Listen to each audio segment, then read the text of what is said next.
কি গো গিন্নি, এটা কিসের ফর্দ? কোনো অনুষ্ঠান হবে নাকি? বিয়ে হবে গো। বিয়ে? কার বিয়ে? ভগবান শিবের সাথে দেবী পার্বতীর বিয়ে। সামনে শিবরাত্রি, মনে নেই? হ্যাঁ, তা মনে আছে, কিন্তু এই ফর্দটা কি জন্য গিন্নি? আমি শিবরাত্রির দিন বিকেলে বাবার মাথায় দুধ ঢালতে যাব, তাই তোমাকে আগে থেকে লিখে দিলাম কি কি লাগবে। সব আগে আগে নিয়ে আসবে। হ্যাঁ, দেখি কি লেখা আছে। দুধ 1 সের, গঙ্গা জল, নারকেল, ঘি, মধু, দই, সন্দেশ, রসগোল্লা, আকন্দ ফুলের মালা, ধূপ, মোমবাতি, 108টা বেলপাতা, ধূত্র ফুল, নীলকণ্ঠ ফুল, লাল পাড় সাদা পাটের শাড়ি। ওরে বাবা, এত কিছু! হুম, এখন ওরে বাবারে মারে কিছু চলবে না, চলবে না। আর আগে থেকে লিখে দিয়েছি, আমি কোনো বায়না শুনবো না। হ্যাঁ, যদি না নিয়ে আসো তাহলে কিন্তু চলে যাব। হ্যাঁ, বলি, শিবরাত্রির দিন তো মেয়েরা বাবার মাথায় দুধ জল ঢালে বাবার মতন স্বামীর কামনায়। তা আমি তোমার স্বামী তো উপস্থিত, তাই এত কিছু। তোমার মঙ্গল কামনায় গো। তুমি আর বাড়তি কথা বলবে না, যা বলেছি সেদিন নিয়ে আসবে। হ্যাঁ, বেশ বেশ, ঠিক আছে বাবা, ঠিক আছে। তাহলে আমি এখনই যাই, সব দোকানে দোকানে বায়না করে আসি। সেদিন তো এইসব জিনিসের চাহিদা তুঙ্গে থাকে। হ্যাঁ, তা যাও, সেটাই বুদ্ধিমানের কাজ হবে। হ্যাঁ,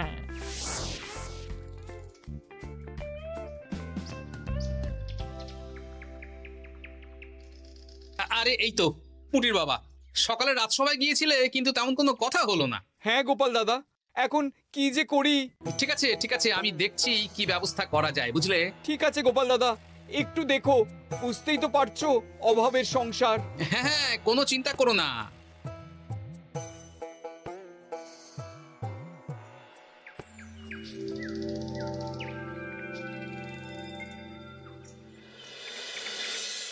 আচ্ছা, আজ তাহলে শিবরাত্রির আয়োজন নিয়ে আলোচনা হোক। মহারাজ, এসব নিয়ে আপনি চিন্তা করবেন কেন? আরে আমার মতন একজন মন্ত্রী থাকতে আপনার মাথা ঘামানোর কোনো দরকারই নেই। না না মহারাজ, একদম মন্ত্রী মশাইকে দায়িত্ব দেবেন না। উনি প্রত্যেকবার দায়িত্ব নিয়ে সব তালগোল করে দেন, আর সব শেষে বলেন আমার ভুল হয়ে গেছে, আমাকে ছেড়ে দিন। এই গোপাল গোপাল, একদম বাজে কথা বলবে না। আমি এখন ভালো হয়ে গেছি। আহ, ভালো না কালো? মহারাজ মহারাজ, আপনি আমাকে দায়িত্ব দিন, আমি সব সামলে দেব। সব কাজ সবাই মিলে করলেই তো ভালো। পুজো পাঠের দায়িত্ব আমার, বাকি আমি জানি না। সে ঠিক আছে, কিন্তু পুজোর জোগাড় অনেক দায়িত্ব, সব হিসেব করে কেনাকাটা করতে হয়।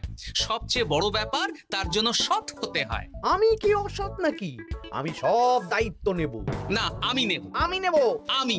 আহ, চুপ চুপ, একদম চুপ। গোপাল দায়িত্ব নেবে না মন্ত্রী, সেটা তো বিচার করতে হবে। কিভাবে বিচার করবেন মহারাজ? হ্যাঁ, একটা বুদ্ধির পরীক্ষা নেওয়া হবে। আমি এখন গোপালের চেয়ে অনেক বুদ্ধিমান হয়ে গেছি। তাহলে তো ভালো, তুমি গোপালের বুদ্ধির পরীক্ষা নাও। যদি গোপাল জিতে যায় তাহলে গোপালই দায়িত্ব পাবে, নইলে তুমি। ঠিক আছে, আমি এক্ষুনি প্রশ্ন করছি। হ্যাঁ হ্যাঁ, করুন করুন। হ্যাঁ, এমন কি জিনিস যা তুমি যতই খাও পেট ভরবে না? বাবা, মন্ত্রী কি প্রশ্ন করলে! গোপাল, বলো বলো বলো। এবার জমবে মজা। বেশ, তাহলে বলি। হ্যাঁ, বলো বলো। উত্তর হলো বাতাস। যতই খাও পেট ভরে না। গোপালের কি বুদ্ধি! ও মন্ত্রী মশাই, গোপাল তো প্রথম দানেই বাজিমাত করে দিল। হ্যাঁ, প্রথমটা তো সহজ ছিল। ঠিক আছে, এতই যদি বুদ্ধিমান হও তাহলে আরেকটা পরীক্ষা দাও। হ্যাঁ মন্ত্রী, বলো। এবার আপনারা একটু অপেক্ষা করুন, আমি আসছি।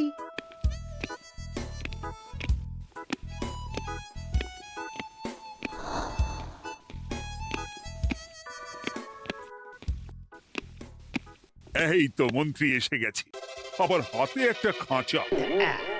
এই নাও গোপাল, এই খাঁচায় একটি অদৃশ্য মুরগি আছে। তুমি যদি বুদ্ধিমান হও তবে এর মাংস রান্না করে আজ নৈশভোজে মহারাজকে খাওয়াতে হবে। যদি না পারো, দায়িত্বের দও পাবে না। বেশ, তাহলে দিন, আমি রাতেই আসছি, রান্না করে নিয়ে আসছি। আপনারাও সবাই হাজির থাকবেন কিন্তু।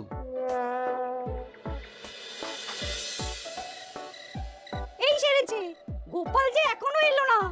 গোপাল নির্ঘাত ফেসেছে। এই তো চলে এসেছি। এ কি গোপাল, তুমি তো খালি হাতে। মাংসের ঝোল রেঁধেও এনেছি। কই গোপাল, অদৃশ্য মুরগির ঝোল কোথায়? হ্যাঁ, কোথায় গোপাল? আহ, মহারাজ, অমন সুস্বাদু মুরগি আমি আগে কখনো খাইনি। আমি সেটা রান্না করে রাজপ্রাসাদের প্রধান ফটকের বাইরে রেখে এসেছি। মস্করা হচ্ছে? চলুন তো গিয়ে দেখি। হ্যাঁ, চলো তো।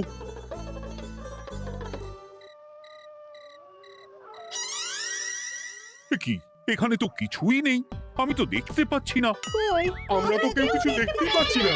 কোথায় কোথায় মাংসের ঝোল? আরে মন্ত্রী মশাই, অদৃশ্য মুরগি রান্না করলে ঝোলটাও তো অদৃশ্যই হবে। আপনি দেখতে পাচ্ছেন না, মানে আপনার মনে পাপ আছে, নইলে আপনার চোখের সমস্যা। মহারাজ তো ঠিকই দেখতে পাচ্ছেন, তাই না মহারাজ? এই রে, গোপাল তো মোক্ষম জবাব দিয়েছে। হ্যাঁ হ্যাঁ, চমৎকার ঘ্রাণ বেরোচ্ছে। মন্ত্রী, তুমি দেখতে পাচ্ছ না কেন? ইয়ে না মানে ঠিক আছে ঠিক আছে, পাচ্ছি, দেখতে পাচ্ছি। একটু ঝাপসা লাগছে, মনে হয় চোখ দেখাতে হবে। তার মানে গোপাল তো মন্ত্রী মশাইকে পরপর দুবার হারালো। আর একটা সুযোগ দিন মহারাজ, শেষ সুযোগ। বেশ, দিলাম। গোপালের কিন্তু বিশাল বুদ্ধি। মন্ত্রী, দেখো তো তুমি পারো কিনা, আর এটাই শেষ সুযোগ। মহারাজ, গোপাল যদি এতই বুদ্ধিমান হয়, তবে ও কি বলতে পারবে কাল ভোরে আমার মনে প্রথম কোন চিন্তাটা আসবে? এটা তো খুবই সহজ কথা। কাল ভোরে আপনার মনে প্রথম চিন্তা আসবে মহারাজ যেন দীর্ঘজীবী হন এবং রাজ্যের উন্নতি হোক। এই সেরেছে, এবার তো মহা ফাপড়ে পড়লাম। আমি যদি বলি না, এটা আমার চিন্তা ছিল না, তবে মহারাজের কাছে গর্দান যাবে। আর যদি বলি হ্যাঁ, তবে গোপালের বুদ্ধির কাছে আমাকে হার মানতে হবে। কি মন্ত্রী, বলো। হ্যাঁ, ঠিক বলেছ গোপাল, এটাই আমার চিন্তা ছিল। সাবাস গোপাল, সাবাস, কি তীক্ষ্ণ বুদ্ধি। তাহলে এই বুদ্ধির পরীক্ষায় বিজয়ী হলো গোপাল। জয় গোপালের জয়। তাহলে শিবরাত্রির পুজোর আয়োজনের দায়িত্ব এবার গোপালের। আমার আর কোনো চিন্তা রইল না। মহারাজ, গোপাল তো সব দায়িত্বই পেল, আমাকেও কিছু একটা দায়িত্ব দিন। আমিও একটা ঈশ্বরের সেবা করার সুযোগ চাই। আহ, তুমি তো হেরে গেলে।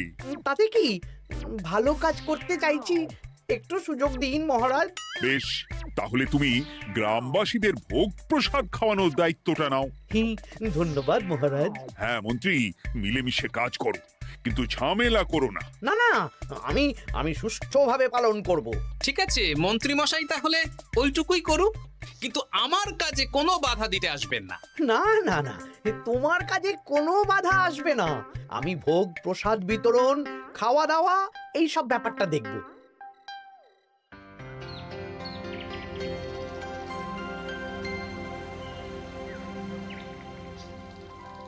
বলুন মন্ত্রী মশাই, সকাল সকাল ডেকে পাঠালেন।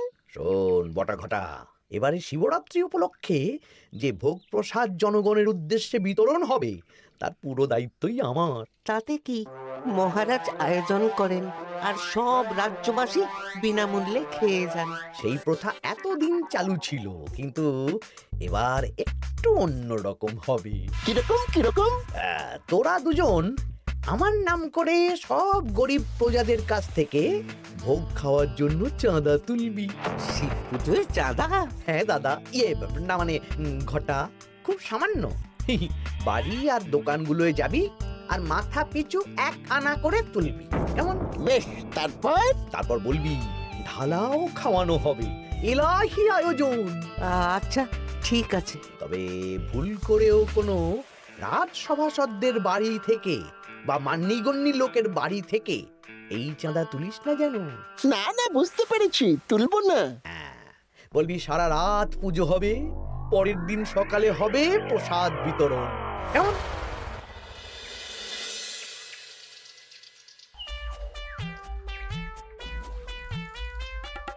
বলা, এবারে শিবরাত্রি উপলক্ষে যে পূজা হবে তার ভোগ প্রসাদ খাবে তো? নিশ্চয়ই নিশ্চয়ই। এবারে সব দায়িত্ব মন্ত্রী মশাইয়ের। এলাহি আয়োজন। তা তোমাদের বাড়িতে কতজন সদস্য? আমি আর আমার গিন্নি দুজন। তাহলে দুয়ানা দাও, এক আনা করে দুজন। আবার অর্থ দিতে হচ্ছে? হ্যাঁ, এলাহি আয়োজন, তাই এই সামান্য অনুদান। আচ্ছা বেশ, এই নাও দুয়ানা। চিন্তা করো না ভোলা, এমন খাওয়ানো হবে না। রাতের বেলা শিব পুজো আর পরের দিন সকালে জীব পুজো। বাবা বাবা বাবা, সব দোকানে দোকানে আমি যাচ্ছি, আর তুই লোকজনের বাড়ি বাড়ি যা। বেশ। রে কত হলো? অনেক হয়েছে মন্ত্রী মশাই, এই দেখুন। বাবা বাবা বাবা, এক আনা করে নিয়েই তো থলে ভরে গেছে। হ্যাঁ, এবার হবে মাছের তেলে মাছ ভাজা। মহারাজও ভোগের আয়োজনের জন্য আজকে মোহর দিয়ে দিয়েছেন। তার মানে তো আপনার মুনাফাই মুনাফা, লাভই লাভ। আমাদেরকেও কিছু দিন। দেব দেব, এখনো কাজ বাকি আছে।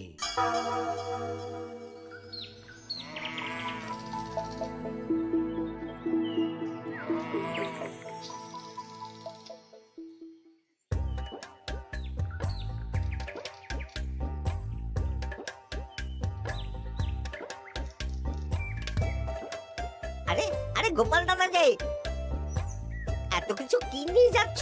এই তো শিবরাত্রির পুজো উপলক্ষে দশকর্মার বাজার রাজবাড়ি নিয়ে যাচ্ছি। এবারে তো এলাহি ভোগের আয়োজন, রাতের বেলা শিব পুজো আর পরের দিন সকালে নাকি জীব পুজো। মন্ত্রী মশাই দায়িত্ব নিয়ে খাওয়াচ্ছেন। না না, খাওয়ার আয়োজন তো এমন কিছু নয়। আমি যতদূর জানি ওই খিচুড়ি, আলুর দম, ছেঁচড়া, পায়েস, চাটনি আর একটা করে মিষ্টি। আর যতদূর জানি এই ভোগ খাবার জন্য সব গ্রামবাসী থেকে মাথা পিছু এক আনা করে নিয়েছেন। হ্যাঁ, ভোগের প্রসাদ তো বিনামূল্যে। মন্ত্রীমশাই এক আনা করে মাথা পিছু নিয়েছেন? হ্যাঁ গো, এরকম তো কথা ছিল না। আচ্ছা আচ্ছা, আমি দেখছি কি করা যায়। দেখছি আমি দেখছি।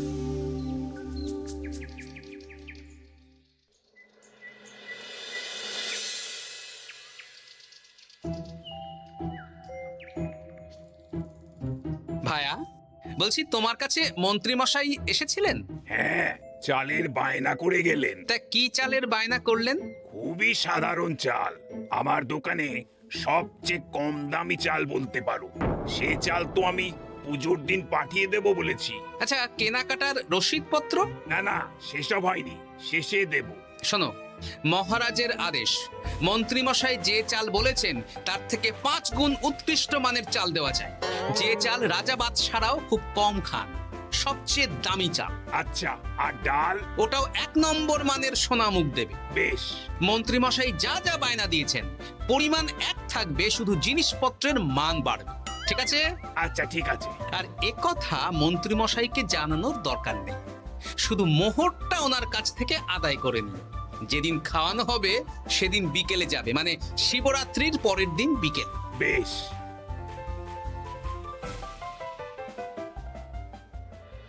নাও ধরো গিন্নি,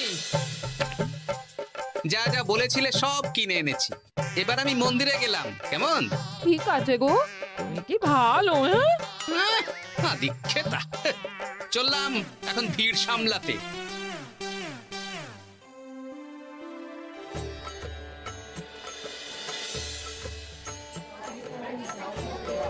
একটু সারিবদ্ধভাবে দাঁড়ান, আপনারও সুযোগ আসবে। বাবা কাউকে ফিরিয়ে দেবে না। দেখো মন্ত্রী, দেখো গোপাল কি সুন্দর ভিড় সামলাচ্ছে। ওকে তো এই জন্যই দায়িত্ব দেওয়া। হ্যাঁ, তাই তো দেখছি। ওম নমঃ শিবায়। হে ভোলানাথ, দেবাদিদেব মহাদেব সকলের কল্যাণ করুন। জয় দেবাদিদেব মহাদেবের জয়। হে ভোলেনাথ মহেশ্বর, মঙ্গল করো বাবা। জয় বাবা ভোলাদেব মহেশ্বরের জয়। তা তোমার শরীর এখন কেমন? এই তো বেশ ভালো আছি। সবই তোমার জন্য। তুমি না সাহায্য করলে ওই ওষুধ আমার পেটেই পড়তো না। না না, আমি তো নিমিত্ত মাত্র। সবই মহাদেবের ইচ্ছে। জয় বাবা মহাদেবের জয়। চলি গো। কাল ভোগ খেতে তাড়াতাড়ি চলে এসো।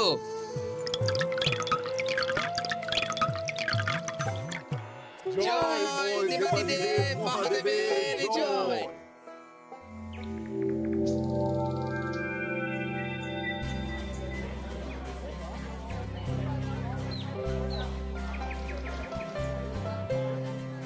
সত্যি মন্ত্রী মশাইয়ের ভোগের প্রসাদ পেয়ে মনটা ভরে গেল। কি সুন্দর রান্না, আর খাবারের গুণমান কি ভালো। তার উপর রসগোল্লা কত বড় বড়। এত বড় রসগোল্লা খাওয়া তো দূর, বাবার জন্মে চোখেও দেখিনি।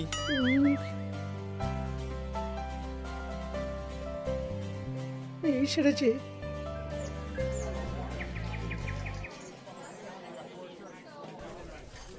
এই যে পাচক ঠাকুর, শোনো। বলুন মন্ত্রী মশাই, আজ আমি খুব খুশি। কেন? আপনি মহান। কেন? মানে আপনি যে চাল পাঠিয়েছেন সে চালে রান্না করা আমার স্বপ্ন ছিল। কি গন্ধ, কি গুণমান, রাজা বাদশাদের চাল বলে কথা। আমি তো খুব সাধারণ মানের চাল দিতে বলেছিলাম, 30 আনা সের মূল্যের চাল। কেন, নবাব বাদশাদের ঘরে এই চালটা থাকে। তাই? কোথা থেকে এলো? কেন, চালের দোকান থেকে এসেছে।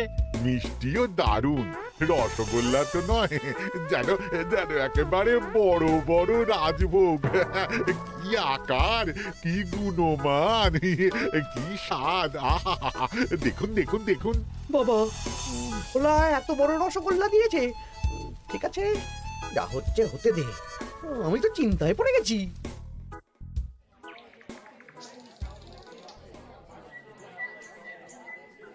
মন্ত্রী, তুমি ঠিক করেছো, হ্যাঁ? তোমার নামে তো সবাই সুখ্যাতি করছে। না না, এই আর কি। আমি যা অর্থ দিয়েছি এই আয়োজনের জন্য তো তার চেয়ে 5 গুণ বেশি মোহর লাগবে, কিন্তু তুমি কি করে করলে? মন্ত্রীমশাই সত্যি ভালো হয়ে গেছেন। দেখো গোপাল, দেখো মন্ত্রী সত্যি বদলে গেছেন। সবই তো জনগণের সেবার জন্য। কে জানে বাবা, কি গড়বড় হয়ে গেল।